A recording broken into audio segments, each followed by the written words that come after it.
Estamos con Jorge Backfoot.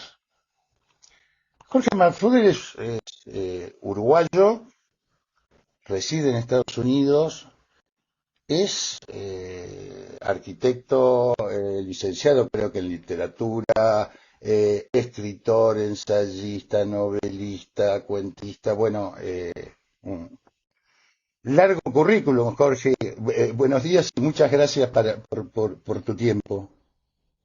¿Qué tal, Luis? El gusto es mío conversar un rato con vos y bueno, también me gustaría conversar con la audiencia, pero trabajo. Sí, lamentablemente tenemos esos límites y tenemos los límites a veces de los tiempos. Jorge, vos naciste en Tacuarembó, Uruguay, sí, eh, Tacuarembó, la ciudad de Tacuarembó. la ciudad de Tacuarembó, la ciudad del Chueco Maciel. Eh, No sé, no sé no, si, no, no sé si te acordás de la canción de Daniel Biglietti, el Chueco Maciel.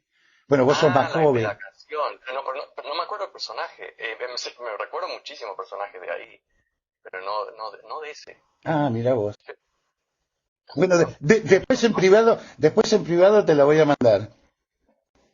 ok, se está tomando nota. No, porque justo Sí, el Chueco Maciel.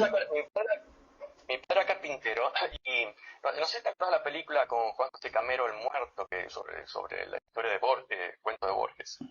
Eh, que ocurre bueno, ocurre, Borges pone en Tacuarembó porque tenía cierta atracción por la frontera ahí uruguaya, y la historia se filma luego en esa película, y los muebles, eran unos muebles muy antiguos que tenía la película, se puede ver en YouTube incluso. Esos muebles estuvieron luego en la carpintería de mi padre, son unos muebles gigantes, que necesitaba una casa de 2 pisos de altura más o menos. Ah, mira vos. Eh, eran un poco, no era un apartamento moderno, muy tallados, con unos espejos gigantes, roperos, armarios, etcétera. Todos esos muebles estuvieron por años en la casa, en la carpintería de mi padre para reparar. Mira vos. Y son de esa película, El Muerto. También es un cuento de Borges. Bueno. Vamos a lo nuestro, por lo menos el origen inicial.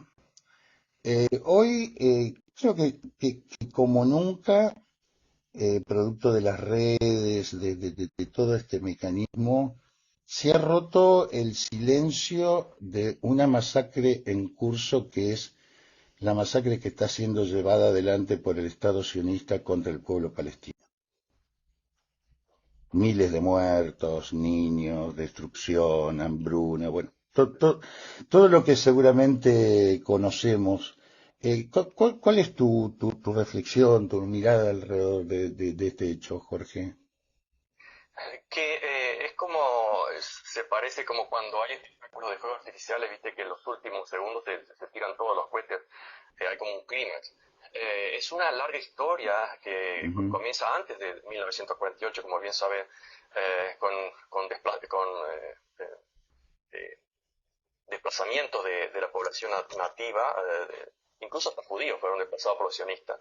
Llegaban en barcos con las esvásticas nazis porque tenían acuerdos con los nazis en Alemania, recuerdan el Javarda Agreement. Y continuó, hubo de varias masacres, a veces de miles de palestinos.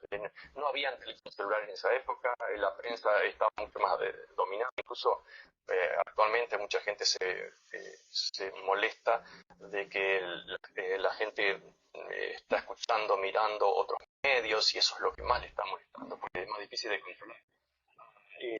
Toda esa barbarie, pero más que aparte de eso, de la masacre que es inaudita en número, porque estamos hablando Ujú. de 35.000 muertos masacrados en pocos meses, más los decenas de miles que están sepultados debajo de los escombros, más los amputados, más los traumatizados, niños, jóvenes, adultos, aquellos que están muriendo, como escuchaba hace unos días, médicos estadounidenses que volvieron acá al país y contaron, decir, que ver gente con enfermedades comunes como una como una hepatitis común o alguna otra enfermedad, diabetes, muriéndose en la calle porque no hay hospitales, no hay medicina. Es una tragedia total, pero además, aparte de todo eso, es la permanente y consistente y histórica deshumanización, de un profundísimo racismo que deshumaniza al otro antes de masacrarlo, antes de eliminarlo. Y eso es, de hecho, ya lo hacen a cara descubierta en los medios, en las reuniones de gabinete de Tel Aviv en Israel, en los noticieros israelíes e incluso europeos e incluso algunos estadounidenses, en declaraciones de algunos rabinos o de muchos, directamente diciendo de que hay que eliminarlos a todos, no se puede dejar ninguno porque son futuros terroristas, los niños, que no son seres humanos, que son subhumanos o son animales, y por tanto hay que matarlos todos. Hoy, en estas horas, invadieron Rafa, en el sur, la última esquina de lo que queda de la franja de Gaza, con una invasión terrestre, como si hubiera posibilidades de resistencia. Claro. Muy amablemente repartieron, tiraron panfletos desde el cielo, desde aviones, advirtiendo a la población que se retire de la zona porque iban a invadir. ¿A dónde van a ir esa gente? Si ya son desplazados. Claro. En Rafah cayó todo, llegaron todos los palestinos desplazados de casi toda la franja de Gaza. Desplazados y simultáneamente bombardeados. Claro. Y ahora han cortado la última conexión de la última puerta de ayuda humanitaria que era contra la frontera en Egipto. Y eso el ejército, pero estamos viendo manifestantes civiles festejando eso con mucha alegría y banderas. Es una deshumanización, es un profundo racismo que cuando uno critica lo atacan a uno de racista, es decir, de antisemita. Es un absurdo total y absoluto. Pero yo creo que eso no puede durar para siempre y lo estamos viendo, una concientización muy clara de que eso es un abuso racista, profundamente racista, que no son los críticos, aquellos que consideramos que todos los seres humanos son iguales, que tenemos derecho a las mismas cosas, a las mismas libertades, que no vale la libertad del esclavista, es decir, del poderoso y la esclavización del resto. No vale, eso no es humanista, no está dentro de nuestros valores. Pero aquellos que estamos en esa posición somos atacados como que queremos la destrucción del Estado de Israel. Hay muchos judíos acá en Estados Unidos que lo dicen, que Israel no debería existir, y aquellos que ni siquiera los palestinos lo están diciendo, simplemente están reclamando sus derechos como país, como pueblo, y que encima no los masacren. Es decir, están en una posición mucho más moderada políticamente, igual los masacran. Cuando reaccionan, porque eso es un derecho reconocido hasta por la ONU, pero hasta por el sentido común, está siendo invadido, está siendo brutalizado, está siendo masacrado, y tomas un arma y sos catalogado como terrorista. Es el absurdo repetido, multiplicado varias veces. Bueno, eso es lo que estamos viendo, y mucha gente acá en Estados Unidos, especialmente los jóvenes, están cambiando de perspectiva de una forma bastante acelerada, y eso es la gran debacle que está logrando el gobierno de Netanyahu. La concientización no solamente acá en Estados Unidos, sino en muchas partes del mundo, de que la narrativa es difundida por la propaganda históricamente, que hay solo una sola víctima y los demás son terroristas, ya no funciona. No se la cree nadie, o por lo menos, yo creo que no se la creen ni siquiera los que están defendiendo la masacre, o los que se hacen los tontos y no dicen absolutamente nada. De que matar con bombas, hambriar, cortar el agua, cortar la luz, eliminar hospitales, escuelas, todo eso está claramente definido como elementos de genocidio, de limpieza étnica. Basado no en la clásica narrativa de superioridad racial nazi, pero en algo muy parecido, que es la superioridad étnica. Somos superiores. ¿Por qué? Bueno, porque nuestro Dios lo dice. Entonces, cuando venga alguien, cuando vengan los masai, que también decían que eran elegidos de Dios, y nos maten, no podemos decir nada, porque bueno, también Dios de ellos le dijo, ¿no?, que eran superiores. Ahora, ¿y ser superiores también es una razón para matar? ¿O no será que no solamente esa creencia tonta de creerse superiores racialmente o por nacimiento, sino que además hay un odio inoculado por generaciones que, más allá de creerse superiores, además desean la eliminación del resto o el sometimiento del resto? Más racista que eso en el mundo de hoy no No. encontramos. Jorge, yo en tu presentación obvié que sos uruguayo, pero que residís en Estados Unidos y que sos docente universitario Sí, en Jacksonville en University, en Jacksonville. el norte de Florida. Digo, para tomar una cosa que vos estás planteando sobre la juventud, porque también esto de esta masacre ha desatado un proceso mundial de solidaridad con el pueblo palestino que ha tenido indudablemente su epicentro en los países árabes, pero también en Occidente. Y Estados Unidos ha sido uno de los países donde más movilizaciones ha habido eh, en solidaridad con el pueblo palestino. Y hoy aparece esta cuestión de los estudiantes universitarios tomando los campus de las universidades planteando el tema palestino. Eh, ¿Vos Y, y, y qué, además en contra de todo el poderoso aparataje mediático. claro. Es decir, es bastante admirable en ese aspecto. Es cierto que ya hay antecedentes de estudiantiles contra la guerra de Vietnam en los 60, hay antecedentes de las protestas estudiantiles contra el apartheid en Sudáfrica en los 80, cuando el mismo presidente Ronald Reagan decía que eran los aliados del mundo libre, que no podían estar contra la apartheid de Sudáfrica. Es decir, otra vez la libertad del esclavista, ¿no? Porque ese es el concepto del mundo libre. Y además, recuerdan, claro, que Cuba era comunista, no es un país libre según la concepción de democracia liberal, estaba ayudando a Angola a su independencia y otros países, mientras Inglaterra, Estados Unidos apoyaban al apartheid y las milicias contra la independencia de Angola, que luego Mandela lo reconoce como un elemento fundamental de la caída del apartheid, la independencia de Angola, que fue apoyada por Cuba. Y los que estaban contra los independentistas de Angola, incluso en los 60, eran cubanos exiliados en Miami, pagados por el FBI, que se dedicaban a tirar bombas, porque claro, nunca actuaron por tierra, siempre de lejos, y cuando pusieron pie en tierra pensaron como un payaso chino, de una forma bastante vergonzosa. Los estudiantes en esa época, bien informados como están hoy, bien informados, insistieron en la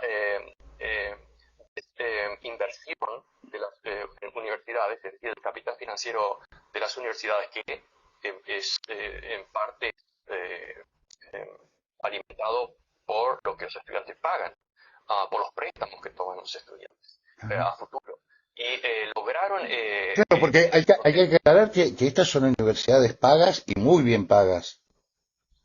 Son caras, incluso las públicas. Las públicas de Estados Unidos eran bastante gratis, y luego por el proceso de neoliberal que se puso como experimento en Chile, ustedes lo saben, con la caída de Allende, etcétera. Luego se importó en Estados Unidos, se comenzó a desfinanciar todo el aparataje público que había creado Roosevelt, Roosevelt en los 30, llamado socialista, comunista, etcétera, por la oposición. Todo ese aparataje público, estatal, gratuito, fue desmantelado, excepto los subsidios a las grandes compañías y a los grandes granjeros. Pero las universidades también fueron y siguen siendo progresivamente desfinanciadas para que incluso la educación pública con escuelas charter. Es decir, que son las escuelas charter, bueno, es una forma de financiar la escuela que ya existe pública, que estoy hablando de secundaria y la primaria, y pasar ese dinero a los capitales privados a través de vouchers, que incluso Milei quería hacer algo Claro, parecido, que claro, claro. es la vieja receta del gobierno que dice que es el malvado de todo, siga financiando a los grandes capitales privados, no las pequeñas y medianas empresas, a los grandes capitales privados, a través de ese juego clásico. En el caso de las universidades fueron desfinanciadas, y voy a tu observación. Las universidades públicas comenzaron a ser cada vez más caras. Hoy andan por los 20, 25 mil dólares por persona, por estudiante, por año, y más de lo que tienen que pagar, porque en el caso nuestro, que es privado, no es una empresa privada, es más como una cooperativa la universidad privada, porque no tiene un dueño, los presidentes vienen y se van. El fondo, el endowment, no es un capital for profit o no tiene fines de lucro, sino que está dedicado para construir edificios o para más salarios, etcétera. No es una empresa privada, pero sí que son caras. Poder andar una universidad como la nuestra en 35.000 por año, más el pago de los apartamentos, porque la mayoría son extranjeros o de otros estados. Muy pocos viven, a pesar de que Jacksonville aquí tiene más de 1 millón de habitantes. Yo diría que el 10% de los estudiantes nacieron acá. Vienen todos de California, de Nueva York, etcétera, o de Europa, de Asia, de África. Entonces, claro que tienen que pagar alquiler. Eso en promedio puede llevar a unos 60.000 dólares. Claro. Ahora, en el caso de algunos estados, supongámosle de Arabia Saudita o algunos estados africanos, estudiantes africanos o árabes, etcétera, o chinos, el gobierno les paga gran parte de eso, o casi todo en becas. Pero los estudiantes de acá deben pedir préstamos. Préstamos que terminan pagando en 20, 30 años, 3, 4, 5 veces más por el tema de los intereses. Claro. Y ellos están muy bien informados y saben, no solamente como te mencionaba en el caso de Sudáfrica, del apartheid, que lograron desinversión de muchas universidades en negocios del apartheid. Las iglesias no, las iglesias siguieron apoyando con dinero, y podríamos hablar de eso también. Luego ocurrió varias otras luchas estudiantiles, por ejemplo, el 2011, el 2015 y ahora estas últimas, con la misma reivindicación de desfinanciar y sacar los capitales invertidos en 3 o 4 industrias claves. La primera más importante es la industria de la guerra. Una preguntita. ¿Vos te referís que estas instituciones, por ejemplo, la Universidad de Columbia, con ese dinero lo que haces es invertir? Como es un mundo capitalista, incluso en Argentina o en cualquier lugar, cualquier empresa que tiene cierto capital disponible, y acá estamos hablando de billones de dólares en cada universidad, de capital disponible, no puedes dejarlo eso en una caja. Tenés que invertirlo en algún lugar, pues, si no se te achita. Pero además, al invertirlo, estás multiplicando ese dinero. Pero ¿qué pasa? Los que pagan los préstamos están pagando el doble. Cuando pasa, por ejemplo, en una hipoteca, generalmente terminas pagando el doble del valor de la casa porque viste un préstamo. En el caso de la hipoteca, acá es exactamente la misma historia, o de cualquier otro negocio. Y cuando los estudiantes piden un préstamo para estudiar, es exactamente la misma lógica. Terminan pagando 2 o 3 veces más lo que pidieron. Es decir, no es que los estudiantes son tontos, están viviendo de sus padres, etcétera, sino que están viviendo su propio futuro.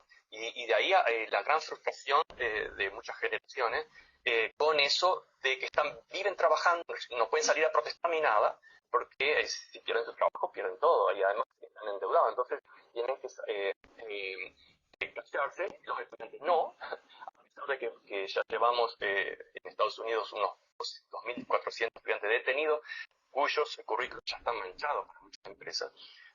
Y ese gran capital que tienen las grandes empresas lo ubican en distintas industrias. También los retiros. Y acá está mi crítica o mi observación cuando hablan de los AFAP, de los retiros privados en América del Sur, que también por la misma lógica surgió en Chile. Te recuerdo, Sí, fue el laboratorio neoliberal antes sí. de una dictadura apoyada masivamente por dinero estadounidense, de compañías estadounidenses. Incluso cuando Jimmy Carter cortó esa dinero dulce del gobierno a muchas dictaduras, pero también, especialmente a la chilena de Pinochet, los grandes bancos privados corrieron a salvar la economía chilena, porque era parte de la misma ideología. Entonces, incluso vuelvo al tema de los retiros privados. ¿Por qué la desesperación por privatizar los retiros? No es simplemente porque hay ciertas empresas que hacen dinero, porque es un negocio, sino que además invierten ese dinero sin pedirle permiso a nadie en lo que se les antoja. Entonces, gran parte de las inversiones más jugosas que estaban en la industria de la vida y la muerte son administradas por grandes megacorporaciones como BlackRock, State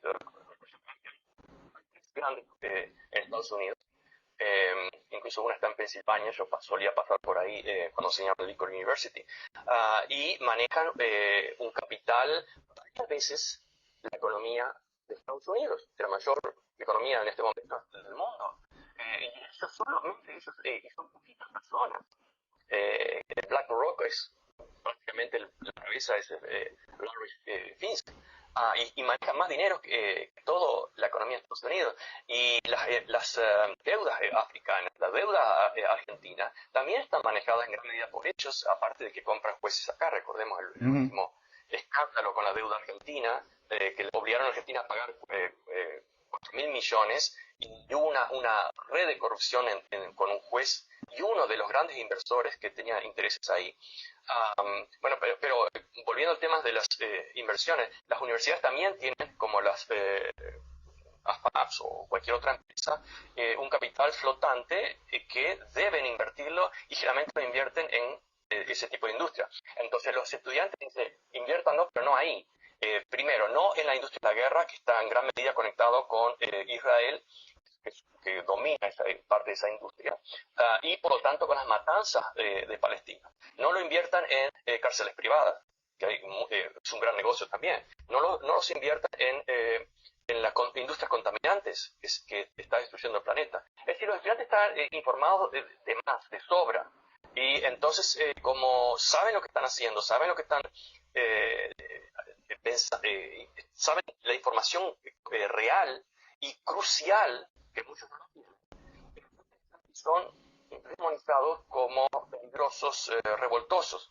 La ironía es que toda la violencia ha procedido de dos fuentes, no de quienes protestan, que en 50 universidades de Estados Unidos. Ahora se están agregando algunos liceos o colegios secundarios, incluso en el MIT, en Massachusetts, se agregaron jóvenes de la secundaria. La violencia procede primero de la policía, como hemos visto, de la represión, y de los grupos antiprotestas, que en este momento han causado varios incidentes violentos, muy violentos, ante la mirada pasiva de la policía, y ninguno de ellos fue arrestado. Hasta el momento no hay ninguno de esos grupos arrestados, pero sí hay 2.400 manifestantes pacíficos arrestados. Una pregunta sobre esto. Ayer justamente hablaba con una compatriota tuya que es parte de la Comisión de Solidaridad con Palestina, que bueno, que vivió muchos años en Francia y había estado en este último tiempo en Francia, donde se empieza a dar también este proceso en el estudiantado, y también se ha extendido a otras ciudades, que no es solamente París. Ella nos contaba que centralmente digamos, el núcleo que inició la protesta eran descendientes de árabes de segunda, tercera generación. Ahora, vemos en Estados Unidos que hay un sector de origen judío que interviene fuertemente en este proceso, de judío no sionista. Exacto. Y hay sionistas, ¿viste? Claro. Hay una gran cantidad de judíos, no solamente por nacimiento, por su familia, etcétera, sino practicantes. En Israel también los hay, y yo recuerdo haber estado en el año 95, días antes que mataran a Rabin, de hecho. Yo volé a Roma, era estudiante, entonces iba de un camping a otro, casi sin comer. Me detuvieron ahí en Tel Aviv porque no entendían cómo alguien tan pobre como yo llevaba dándole la vuelta al mundo, y tuve que explicarle cómo funcionaba el grupo de arquitectura de Uruguay, que es una larga tradición de autogestión, a pesar de vivir en un mundo capitalista, por ejemplo, exitosísimo, de organización de estudiantes que invertían incluso el dinero recaudado en distintos lugares del mundo y finalmente 3 generaciones, la de abajo iba ayudando a la de arriba.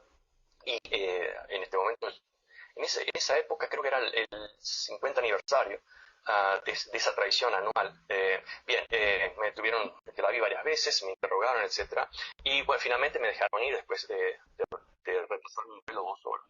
Llegué, aterricé en Roma y a las horas, poco después me enteré de que Rabin había sido asesinado por un fanático judío ortodoxo. Pero recuerdo haber pasado ahí por el norte, caminado, porque todo se hacía caminando, de Israel, y había un barrio que era antisionista, y claro, y en esa época no era tan violento como se ocurrió después de la muerte de Isaac Rabin. Todo se volvió mucho más radicalizado. Ya había violencia, la intifada fue de los años 80, finales de los 80, pero hubo un momento, como un paréntesis ahí, en el cual yo tuve la oportunidad de visitar ese lugar ahí, y luego todo se fue por el caño, de una forma, se radicalizó. Como ustedes saben, Netanyahu celebró el fortalecimiento y el triunfo de Hamas en Gaza. Lo dijeron muchos políticos acá, algunos conservadores, otros demócratas, que Israel prácticamente había creado ese grupo, quería que ganara en Gaza. Incluso de acá de Estados Unidos se apoyó en muchos grupos, bueno, incluso en Medio Oriente, como el ISIS o etcétera. Es una historia conocida, pero en fin. En Estados Unidos la mayoría de los judíos no ricos, digamos, o de clase media baja, son por estadística votantes de la izquierda. Y muchos son antisionistas. No todos, pero sí muchos son antisionistas. Ahora, el despertar de la situación de Palestina es multiétnico aquí en Estados Unidos. Hay gente desde rubios, negros, árabes, judíos, que están fuertemente en contra de la masacre, en contra de la ocupación. Mi amiga Aviva Chomsky, por ejemplo, de hecho, considera que el Estado de Israel ni debería existir, debería ser un solo Estado pluricultural, pero claro, eso es casi impráctico en este momento. Pero la candidata Jill Stein, también judía, en Estados Unidos, es totalmente en contra del sionismo, en contra de la masacre. Lo hizo de forma muy firme en varios medios. Ha hecho campaña para financiar al gobierno, al ejército israelí. Recordemos que de acá se envían aproximadamente anualmente unos 13.000 millones de dólares, y el último envío fueron de 27.000 millones de dólares. Al mismo tiempo de que Biden criticaba o decía no, que ha sido una situación muy violenta, pero bueno, seguimos respaldando a Israel. De hecho, lo respaldan a Israel. Tiran algunas migajas de comida en paracaídas ahí en el mar para que algunos palestinos se mueran ahogados prácticamente si no les caen encima, y al mismo tiempo están enviando municiones, armas y todo el apoyo militar y el apoyo moral, de hecho, para que sigan masacrando. Sí, para responder a tu pregunta, hay muchísimos, más que en Argentina, me parece, Sí, más que en sí. Uruguay.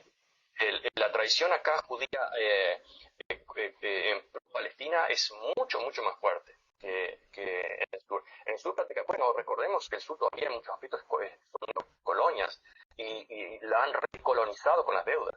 La deuda de Caputo, de Tomás Caputo en 2017, fue una de las estrategias de volver a colonizar. El triunfo de Milei también fue otra estrategia.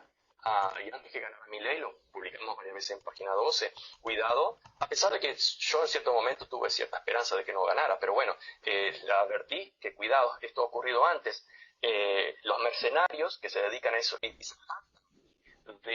ganar elecciones, como Cambridge Analytica, o un muy famoso y muy poderoso y más secreto, que se llama Team Jorge, Jorge en español, como equipo en inglés. Ujú. Si lo buscan, van a encontrar datos sobre esto. Se jactan de cobrar algunos millones de dólares y ganar elecciones. ¿Cómo? Con un poderoso poderosísima red de bots. Es decir, los bots son muy baratos, pero la estrategia de manipular la opinión pública y elecciones es cara y es muy, muy precisa, no todos la manejan. Ellos sí la manejan.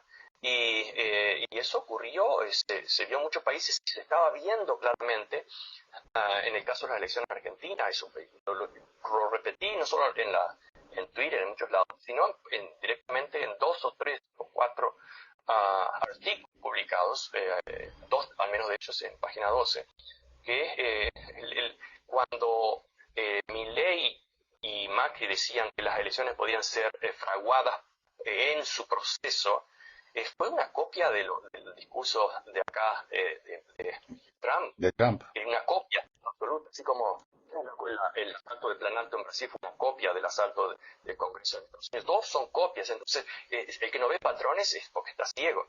Claro. Y además, cuando se veía en las redes sociales permanente una lluvia de bots, porque los bots hay varias formas de identificarlos, son monotemáticos, son repetitivos, muchos de ellos tienen pocos seguidores y poca interacción, etcétera, etcétera. Entonces, clarísimamente había una campaña de bots en Argentina y eso fue una forma de recolonizar la Argentina y otros países africanos a través de las deudas. Y esas deudas van a la guerra. Dentro de la misma. Y a esos se están oponiendo los estudiantes americanos. Exacto. Insisto, saben lo que están haciendo. O sí lo están haciendo. Ahora en Lo esto que que más vos. se dedican a demonizar diciendo que buscan el caos. Elon Musk dijo que eran antiamericanos. El señor inmigrante que odia tanto a los inmigrantes pobres indocumentados acá, que se vive posteando en su propia red, que postea algo, publica algo, recibe millones de visitas o interacciones, que detesta a los inmigrantes pobres, que los culpa de toda la violencia acá en Estados Unidos, que es falso, al contrario, tiene una criminalidad 3 veces más baja que el estadounidense común. Ese señor, ultravisionario, dijo que las manifestaciones de estudiantes eran antiamericanas. Es decir, que hasta se confunde Israel con Estados Unidos. Bueno, ese fascismo o luego se consideran los más patriotas. También lo vemos en el caso de Milei. Claro. Que tiene una lealtad mucho mayor a Israel que a Ahora, hablando de Milei, una cosa que vos decís, y digo como quizás tu última pregunta, lamentablemente seguiría hablando horas contigo.